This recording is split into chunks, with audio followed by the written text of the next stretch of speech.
Hello అండి, ఎలా ఉన్నారు? అందరూ బాగున్నారా? వెల్కమ్ టు అవర్ ఛానల్ అమ్మ ఇంటి వంట. ముందుగా ఎవరైనా కొత్త వాళ్ళు మన ఛానల్ చూస్తున్నట్లయితే సబ్స్క్రైబ్ చేసుకోండి. ఈరోజు ఎంతో హెల్తీ అయినటువంటి రాగి ఇడ్లీలు ఎలా తయారు చేసుకోవాలో చూద్దామండి.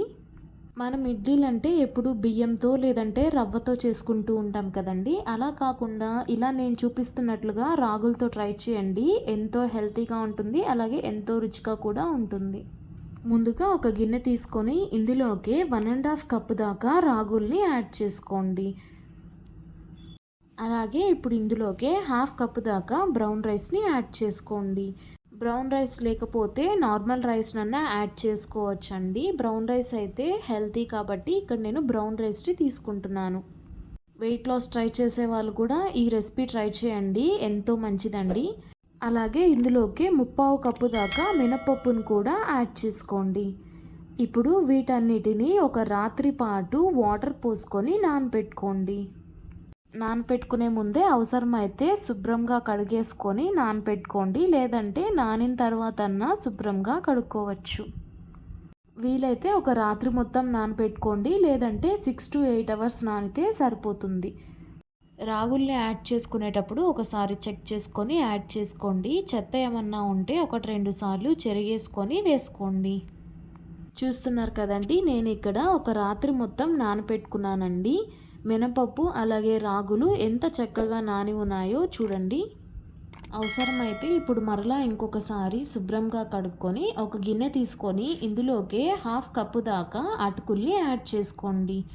అటుకులు వేసుకొని ఒక 2 సార్లు వీటిని కూడా శుభ్రంగా కడుక్కొని వాటర్ పోసుకొని ఒక 10 నిమిషాల పాటు వీటిని నానబెట్టుకోండి.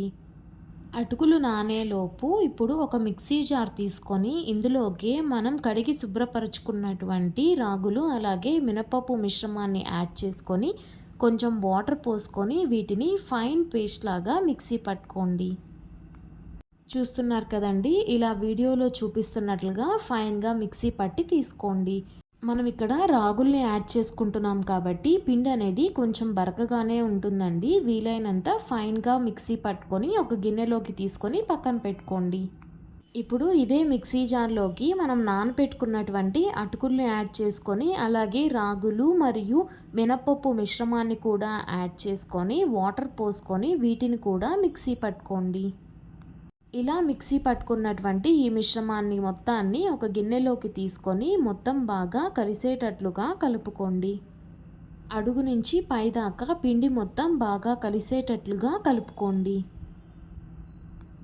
ఇలా తయారైనటువంటి ఈ పిండిని ఒక 4 గంటల పాటు అలాగే వదిలేసారంటే పిండి అనేది చక్కగా పులుస్తుందండి. లేదంటే ఒక రాత్రి పాటు పక్కన పెట్టినా కానీ పిండి అనేది చక్కగా ఫర్మెంట్ అవుతుందండి. చూస్తున్నారు కదండి, ఇక్కడ పిండి అనేది ఎంత చక్కగా ఫర్మెంట్ అయ్యిందో. ఇప్పుడు ఈ పిండితో ఇడ్లీలు ఎలా వేసుకోవాలో చూద్దాం.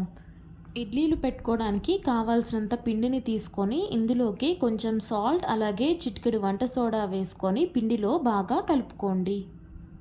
పిండి మరీ చిక్కగా ఉన్నట్లు అనిపిస్తే ఇడ్లీ పిండి కన్సిస్టెన్సీలోకి కొంచెం వాటర్ పోసుకొని పిండిని కలుపుకోండి.